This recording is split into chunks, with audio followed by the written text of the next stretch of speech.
Hi, this is Randy. I thought I would report in to you about the new man that I met and went out with twice to let you know what's going on, and at the same time show you the lilac tree. So what is going on with the guy from Kosovo? Well, absolutely nothing. Nothing's going on. There's been very little communication since the second date. So I don't expect anything else to really materialize, because when things start out with a bang and fizzle out after a few days, there's really not too much hope. So what I wanted to talk about today was this pattern that I find with men who say that they want a relationship, or they're looking for a long-term relationship, and they really are not either ready for one, or they do not have enough time to build a long-term relationship. See, the difference between our long-term relationship that we built over time, when we had the time to build it, when we were not working 50 or 60 hours a week, when we did not have young children to take care of, when we did not have lawns to mow and all these responsibilities. Well, we had a lot more time to invest in actually building a relationship that lasts, because once we get all these responsibilities with children and with work, especially if we work for one of those, corporations that kind of suck the life out of you. If you're a salaried person that does not work hourly, works, until the work gets done, and goes in on the weekends and works late. Then you also have kids, you have a home to take care of. How much time do you really have to get to know someone? I mean, what, a couple hours here and a couple hours there, maybe every 2 weeks? That's why it's really difficult to develop a relationship when you're in your late 30s to like 60s. If you have a full-time job and you have children under 18 and you have a home to deal with, you have very little time. You have very little free time. You have very little time for fun. Sure, yeah, you've got to eat, but going out to dinner for an hour and talking, that fizzles out. I mean, relationships, love relationships, they're built over time, but they take a long time. You have to have a lot of free time, and I think that's one reason why it's hard. It's something that maybe people want, maybe a lot of men want, a lot of women want.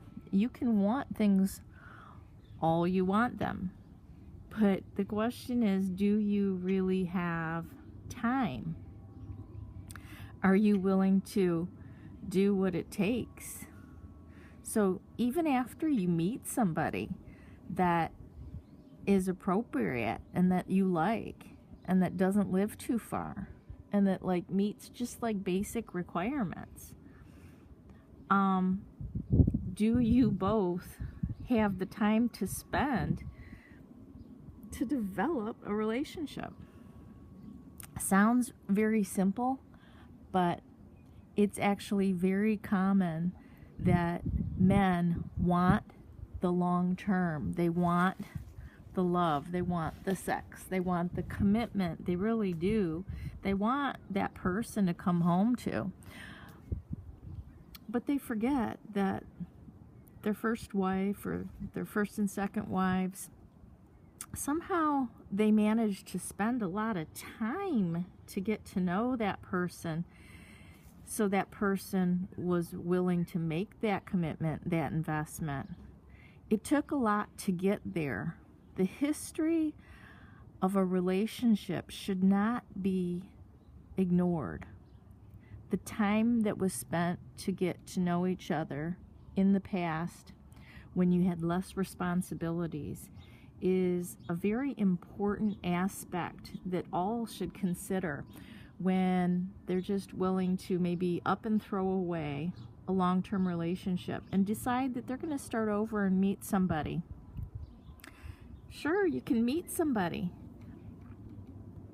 but are you both willing to take all those hours to really sit and have all those long talks, those campfires, those dinners, those hikes, sitting out on the porch and relaxing and getting to know each other?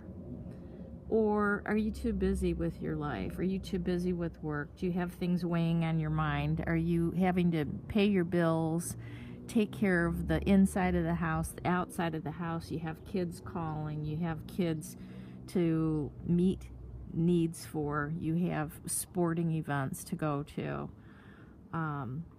you have to wash your own clothes, take care of your own body.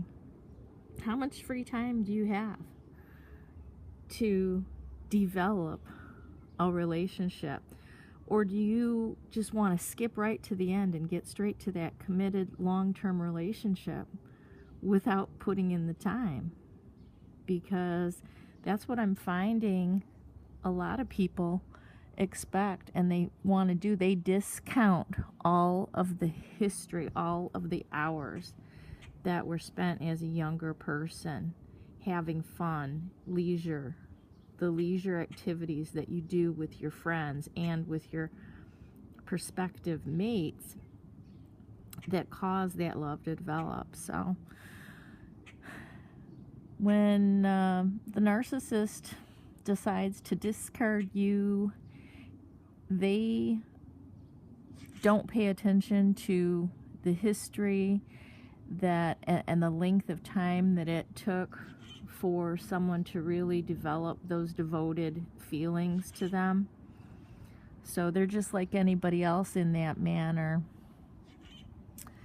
They might get somebody to think they've fallen in love with them and to take a leap of faith, or they may be lazy like my narcissist. He doesn't work. So, you know, one thing about him, he has the time, because when you don't work and you don't have responsibilities and all you're a hedonist and all your time is spent, you have a lot of time to spend to develop relationships like he does.